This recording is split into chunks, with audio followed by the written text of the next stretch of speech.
Hi, it's Alex, and today I'm wearing a hoodie because I'm here to give you financial advice.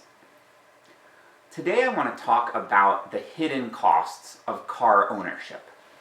This is something that really pushes my buttons, and it's something that I think a lot of people in the United States are really unaware of.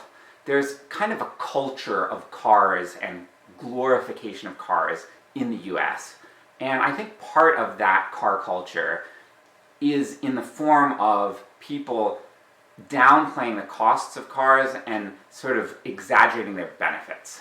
And I've seen lots of examples in my own life of how cars are often more costly than people realize, and how either delaying owning a car or having periods of your life where you don't own a car, or owning a car and just driving it less, all of those things can save an incredible amount of money and can help you to build wealth. And similarly, owning a car when you don't need one can be a path to financial ruin.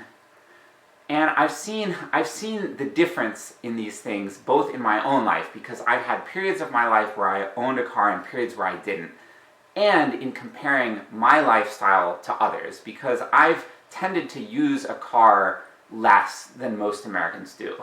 And I look at other people who use it a more typical amount, and I look at how much wealth they're building, how much wealth I'm building, people of similar incomes, and I notice a huge disparity.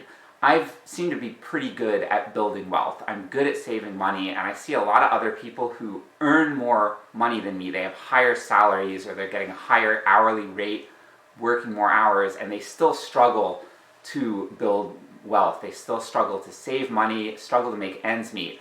And the big thing that I see, the number one factor I see in this difference, is cars and people's relationship to cars. I started realizing this as early as high school. When I was in high school, I grew up in Lancaster, Pennsylvania, which is a small, walkable city. I grew up on the edge of the city, and I didn't need a car to do anything. So I got part-time jobs. I had a job delivering newspapers, and I also had a job working at a bakery, Rick's Bread Bakery, which still exists. And I was able to walk to both of these jobs, so that was just fantastic. Like the bakery job was at the Central Market. I would just walk down there on Saturdays and work at their market stand. Some of my friends, on the other hand, had jobs that they had to drive to. Now, in Pennsylvania, you can learn to drive at 16, and that's what I did. I got my permit and I got my license. And some of my friends were given cars as gifts as teenagers. And first of all, if you're a parent, never ever ever give your kid a car without asking them first, and without really screening whether or not it's a good idea. Because some of my friends were given cars without their consent. The parent just was like, hey, it's your 16th birthday, bam, I'm going to give you a car. And I think there's a degree to which a lot of these parents who made that choice weren't aware that they were putting a grave financial burden on their child. And, you know, like, some of these parents then expected the kid to pay for the car's expenses. And, you know, they were seeing it as like, oh, this is a good part of growing up. I'm giving you responsibilities and things. This is an essential part of living in America, and so on. And I understand where they're coming from, but I really disagree with their choices, and I think it was not a good thing.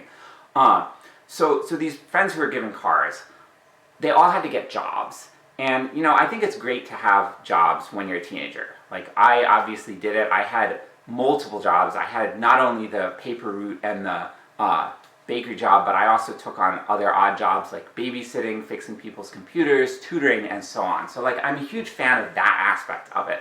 But the car thing, it just eats so much money. So not only do you have gas, you have insurance, which if you're a teenager is really expensive, and you have maintenance costs. Now, a lot of parents, they'll pay for the insurance. It's still expensive. Someone's paying for that behind the scenes. But anyway, when I got to college, I had saved $10,000 of my own money from working, whereas a lot of my friends hadn't saved anything at all, because they were just working these jobs, and they'd earn a little money, they'd spend some of it, and honestly most of it went to maintaining their car, paying for gas, and all that stuff. And some of them weren't even paying their own insurance. So it was actually a net loss because their parents were subsidizing that. So as a family, they were losing money by having this car that the teenager was then driving to this job. So it doesn't make financial sense. Now, I want to say, as an adult, it still doesn't always make sense. When I was at college, I didn't own a car then, and then I had a car for a few years, but the car it was old, and eventually sold it, and in my second round of grad school, it was in New Haven, Connecticut, at Yale. And New Haven, Connecticut it's a place where it's a little hard to find parking. And I was like, I don't want to deal with having a car here. So I didn't get a car. I went car-free for that year. And I think that was a great decision. Like in hindsight, it saved me a lot of money. And I think I wasn't fully aware of just how expensive the car was until I was living without it. There was one other thing though in my life that gave me some awareness into how expensive cars were, which is the fact that I worked as a tax preparer. I did this professionally through H&R Block for 1 year, and then I kept my certification and I did it as a freelancer for a small number of people individually for a number of years after that. And one of the things you learn is that when you deduct car expenses for a business, the IRS gives you a mileage rate. Now, a lot of people, when they think about how much a car costs, they think about only the cost of gas. And this is where people go wrong. Gas is really a small portion of the total costs of car ownership. Like, if you were to draw a thing, it would be like, this much of it is gas, and then you have insurance, you have a few other fees, and then you have maintenance costs, and then the big thing is the cost of the car itself. So, when you think of how much it costs to buy the car, so either you're paying cash for it up front, or you have a car payment and you're paying on that payment every month. That's the big cost. And then the second biggest cost is usually insurance. And also, maintenance is pretty big. Maintenance is almost always bigger than gas. So you factor all those things together, you're paying a lot more than it costs you to tank up that car. And this is it's just this big error of reasoning. People think, oh, my friend gave me a ride, why don't I pay them for gas money? If you're paying your friend for gas money, you're paying them a tiny fraction of the costs they incurred to give you a ride for whatever reason. So it's kind of, you're still sponging off your friend by accepting the ride. Now, I'm not saying that you need to always pay people back. I love doing favors for people, and there are times when I'll happily give someone a ride. I don't expect anything back from them in return. But this whole idea of paying people gas money for giving you a ride, it's rooted in this irrational way of thinking that is downplaying the costs of car ownership. So anyway, I got kind of derailed. I was talking about how I did taxes professionally. The IRS gives this thing called a mileage rate, and I want to really drive in how expensive cars are by looking at that rate. For 2024, it is 67 cents per mile. That means if you do a 50-mile round trip, you go somewhere and back, that would be like me going from here in Delaware going to Baltimore and back. That would be about 100 miles. That means it costs you about $67. That's a heck of a lot of money. Think about that. If you have a car and you are driving it 10,000 miles in a year, that is costing you about $6,700. Wrap your mind around that. That is a lot of money. And it's way more money than people realize. And I've seen people, when I was right out of college, I became friends with this guy, and I was talking to him at one point, and he's complaining about his finances. Mind you, this guy was making a heck of a lot more money than I ever made. And he's like, yeah, I'm just really finding it hard making ends meet. And I start asking him about where he's spending his money. It turns out he had bought a new car. That's another terrible choice to make. And he was driving a lot. And it's that's just, you're flushing your money down the toilet. Now, I recognize you're probably going to argue with me, and you're like, oh, well, I'm doing something fun with that driving. I'm driving places I want to go for recreation, or I'm driving to a job, and blah, blah, blah. I need the car. And it's I get it.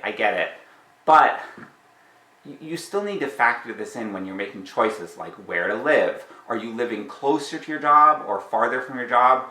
Are you applying to jobs farther away from you? Do you really want that 20-minute commute? Maybe you could take a job that pays less and is only a 5-minute commute, and actually it would come out ahead. My wife applied to a job like this somewhat recently. She was just looking at different jobs, and there was a job that came up that was in Maryland, and it was a ways away, and she went down there and interviewed, and it was looking good, and looking at the pay rate and everything, and she started doing the math, and she started factoring in the car expenses and realized she would be losing money taking this job.